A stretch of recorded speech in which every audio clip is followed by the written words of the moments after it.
Just a quick introduction. So my name is Cecilie Norsgaard, and today I have Joris Hendrik with me. I'm a senior product manager for global video, and Joris is the director for consumer revenue video. We sit in two different teams. So I just want to give you a bit of an idea of who we are. When I say who, it is the product and what we do, because we have been on quite a journey when it comes to video and how to diversify our portfolio on O&O.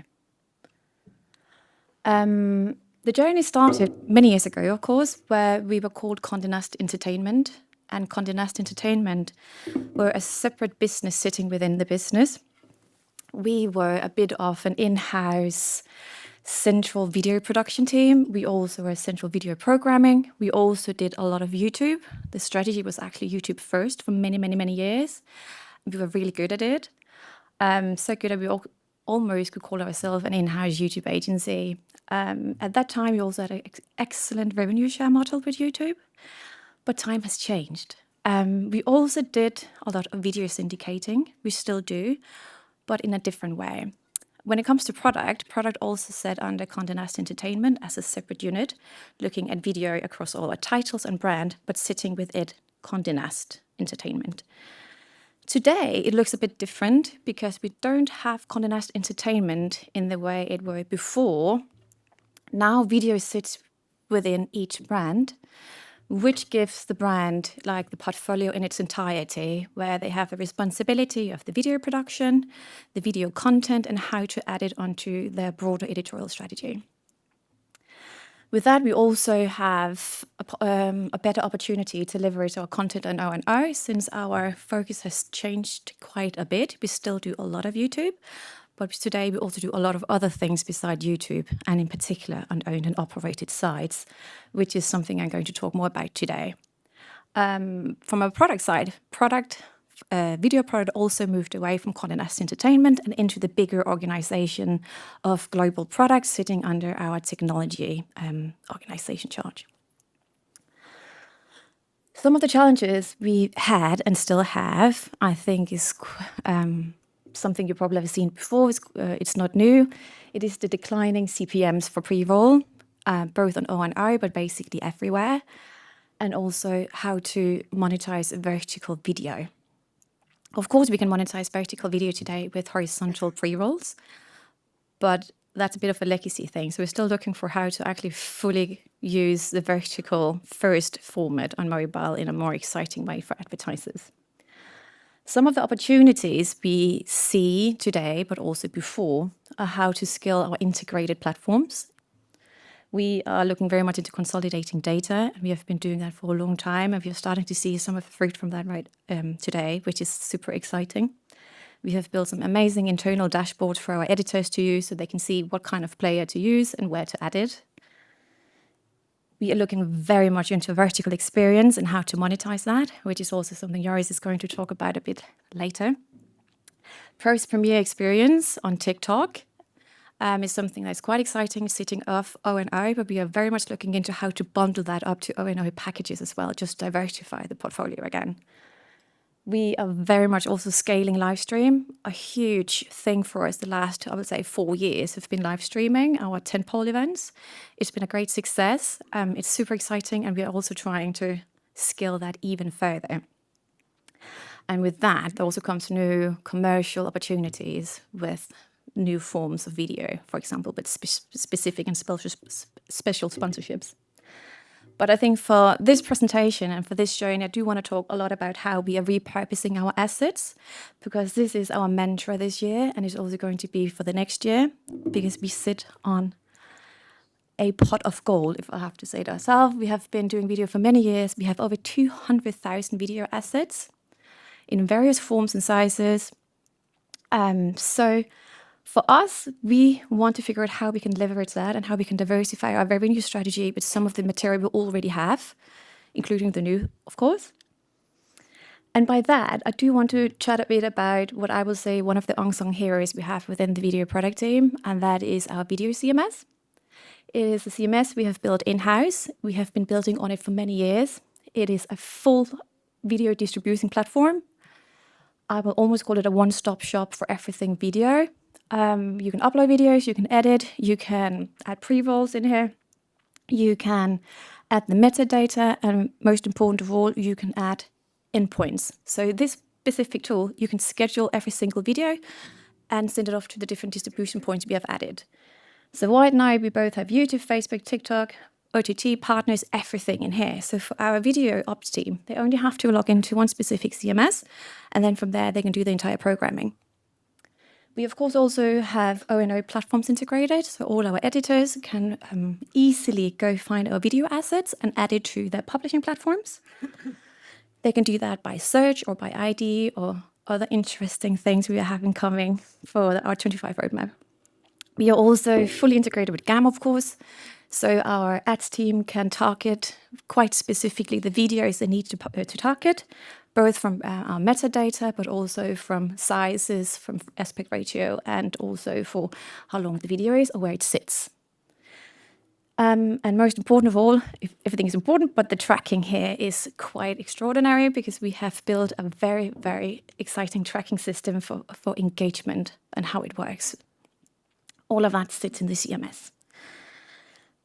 The CMS is something we are very proud of, and it's something we do really want to make even better.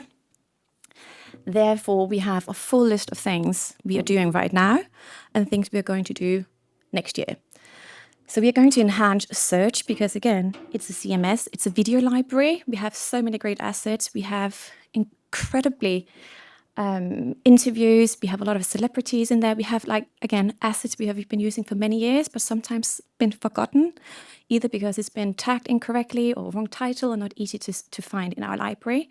So we're going to enhance the search, and we do that for V1 with a full text search, opening up for our metadata, and also using some specific AI tools to help us scrape and make sure we have the right titles and metadata for each specific video. We're also going to make it easier for our ops teams to archive videos, for easier to be able to find it again. So, for example, we do a lot of live streams for the Met Gala every year. We have a ton of assets, some with a great title, some with a less great title, so it's very difficult for us to find it. So now we're going to folder everything. So we have a Met Gala folder, for example, where we'll have Vanity Fair Oscars folder, or just whatever folder we need to have so our editors quickly can find the assets they need to add to the site. We're also going to add a lot of filters so they can filter between what do I want to find? Do I want to find a live stream shot? Do I want to find a vertical video? Or what kind of video do I want to find? So quickly can go in, find what you need, take it and get out. And of course a playlist, if this is something we use quite a lot across our sites. A huge initiative we're also going to roll out this year is a parent-to-child relationship. And we do this because we do want to track our portfolio across all our brands, across all our endpoints. And we do this to optimize revenue and also diversify our portfolio. It's very important for us to be able to track down clips and cuts and different versions of the original file.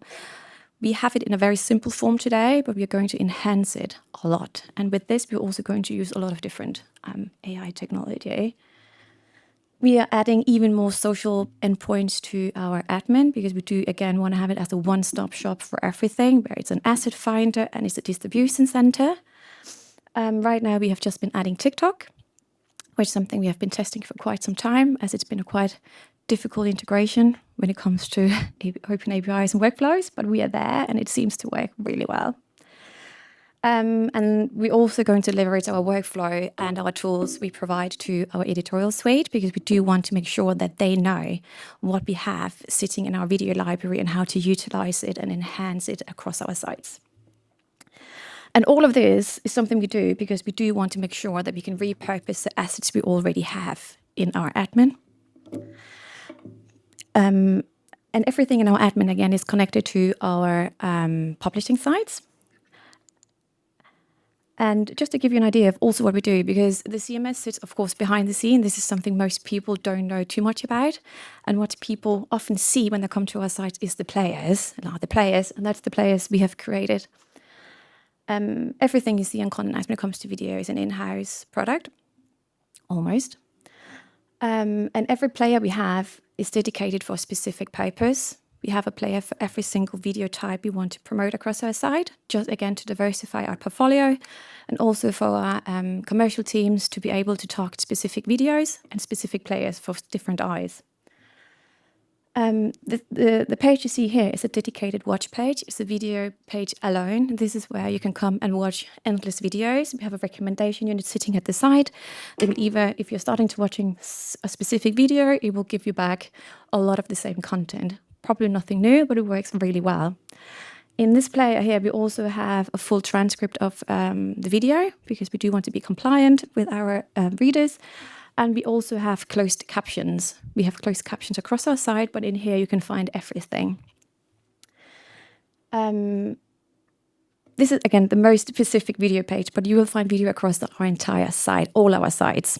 And we have a big focus on contextualize our videos with our articles because we do want it to match up for the viewer to stay longer and to higher the engagement. And then I think it's quite important to mention that our players, again, are diversified. They have a specific purpose. Some of them are for high engagement. Some of them are for a more commercial purpose. So we'd often ask ourselves, how do our readers engage with our players and how do we want them to engage? And because we have consolidated our data, we have a very specific data set that tells us how each player has been engaged with. And it helps us a lot figuring out what content to add to different article pages. Just to give you a bit of an idea of two different players with two different purposes. The first one sitting over here is called the interlude player. It has many names. It was a ride rail player. It was like an ad machine. Many names, but we call it an interlude player. And it sits in the body of the article on every single article page. It's also optimized for mobile. Basically, it reshapes from every single tablet, video, whatever. This video tool is autoplayed, muted, and we have pre-roll in front of every single video start, which gives us a high volume of videos and impressions. And again, the player is quite large, so we have also quite a lot of eyes on it. Opposite, you will find our full bleed player. It has a different purpose. This is more, I will say, a high engagement player because we use it strategically. We use it for our homepage, we use it for tentpole events, and we use it for evergreen content where we do want a lot of eyes and we want them to stay there for a long time. You can add pre-rolls on top of everything. As you can see, you have horizontal pre-roll and vertical video on mobile. This is something we definitely are working on, and it's often been turned off actually because we're still working on a different solution, but it's possible. For this player, we are working more with sponsorships who have content fitted more to the specific asset sitting on the player. We, again, are looking very much into vertical video and how to repurpose our horizontal asset on vertical players. It is something we have been very successful with when it comes to live stream. Live stream is a big business for us. We add a lot of hours in the tiny product team we are. And we have specific streams for horizontal and for vertical. So we send out 2 different streams for different platforms when we do the live streams, which is quite interesting, quite fun. What we do with all our live stream assets, we do have live clipping. So while we have the events, we do have a group of editors or a lot of different people actually do the live clipping. So everybody can sit in real time and say, I want Hailey Bieber 5 seconds chatting to this person. And then immediately after, this clip has been delivered to the editor. So they can repurpose across our site and they can also use it on social. Everything we do with live stream and the clipping, we have made sure that video is a part of every single template we have across our site. So for example, for tentpole events like this, Vogue World, we made sure that for our vertical players, which is like, this is a heavy media, multimedia page where you mix clips, videos, images, text, and different kind of graphics. But we have made sure that vertical video and horizontal video definitely is a part of that template too, for easy access for editors to repurpose live clippings. We do also have vertical carousels we use a lot for shorter content because one of the things we've been looking very much into is short form. I think everybody probably has been looking into that. But short form is something we are very keen to try to work with more and utilize what we have already. But as we were talking about before, vertical video and how to monetize it is a bit tricky. We are on a journey and we have a lot of ideas, but one of the really good ideas we have is actually maybe how to commercialize our vertical players instead of monetizing it with ads. And this is something Joris will talk more about. Hi, everyone. So I've been working in social community building for maybe the last 9 years. And in 2021, I moved over at Conde Nast to start working on Vogue Club, leading their video and live programming, works. So what is Vogue Club? It is a global fashion community, the first one for Vogue, with some of our highly engaged viewers and readers. And why is this important? So I'm going to skip to the next slide. Building community is absolutely important to drive revenue growth in video. It is important because you create trust and you create loyalty from your customers or your audience. How have we built trust? We've built trust by creating content that's engaging, expert-led, and establishes credibility, making viewers more likely to purchase the recommended products that we have. How do we foster loyalty? Well, we have regular programming of valuable content that encourages them to return, which then in turn builds that brand loyalty. Once we've done the trust, the loyalty, next we have to encourage engagement. As a team, we work together to create videos and live shows that connect our viewers into our viewers' interests and feel very personal to them. Doing this has created that community that then has converted to loyal customers. So they purchase products from our videos and from our live shows. So at the start of Vogue Club, we only use traditional horizontal format. And that's where the connect with the product team came, where we started testing like vertical O&O videos using our CNE player that was mentioned earlier. Why did we do this? So Vogue Club, the majority of our audience has a very social first focus. They consume most of their content on mobile devices. So all of our content is with a social first approach. This isn't really that new, but we've been like exploring how we do this and how to make these videos like shoppable by using products, product cards, and also affiliate links within the articles. So it's like changing the way traditional, a bit flat articles look and making them a lot more dynamic and getting them these people to actually make these purchases. And it's not working. There we go. So our social first approach prioritizes content that can be optimized for all these platforms because that's the way our audience consumes this content. We film everything handheld and tactile, which is code for low budget and shot on mobile. This uses handheld shots that create a closer, more intimate feel that resonate with our audience. So think me holding up this like phone and I'm like, filming my blazer and I'm telling you this is what you should buy. You see the texture, you see all of that. That's what we mean by handheld. This approach enhances viewer connection. It allows them to actually experience the product without actually being in the room, without having that physical touch. Most people don't really go to shops that much anymore. I'm definitely not going to the shops this season for Christmas because it's too intense, but I'll be shopping online. And then I'll be looking at these articles and being like, actually, I want that. This video has encouraged me to buy this. So that is what we do within our content. We create content that is very tactile, that encourages them to want to shop. And lastly, our content on Vogue Club is designed to adapt seamlessly across all channels, which then drives back to our platform. So when we create everything, it's created in this 360 approach that then we share with all our social teams that then bring it back to the platform and also bring it back to Vogue.com. I'm going to show you some examples. Went too far ahead. Shoppertainment. We have quite a few franchises on Vogue Club. They're primarily focused on fashion and beauty. These are our most shoppable videos. So the first one you're seeing over there is called a tip-off. This includes an editor, a very well-known figure of Vogue, where they talk about a curated edit that they've made and give tips to our audience on how to shop it. However, whilst the video is playing, you're able to see like the product cards and then immediately shop directly from the video. We also have affiliate links in the article. So if you're not watching the video entirely, you can go down and shop the article. But adding these videos like creates a more dynamic experience for our audience to actually like want to buy this content. We no longer want to like just focus on like still images. I think video is important for us in order to create this audience that actually wants to purchase. Another thing that we do are virtual shopping events, which hasn't really been done so much within the Vogue realm.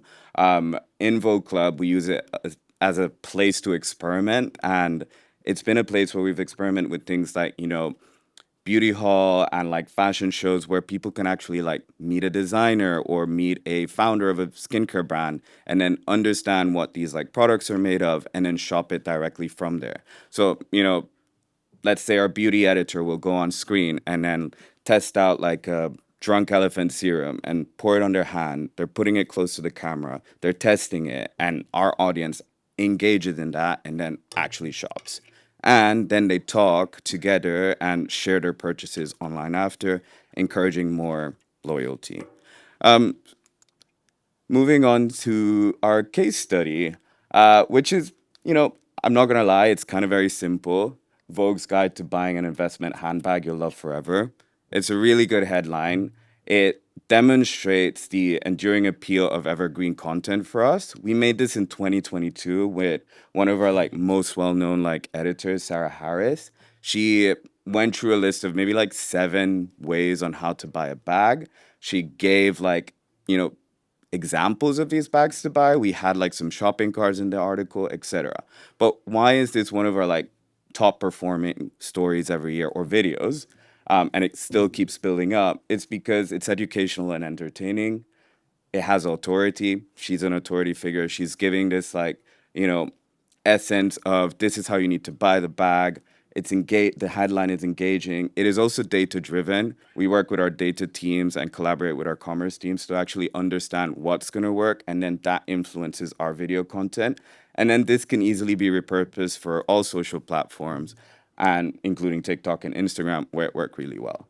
So I guess the thing here is that the importance of building community is necessary for us to actually build revenue within our video ecosystem. If we don't build community, then why are people going to keep coming back to us? And that was it. Thank you.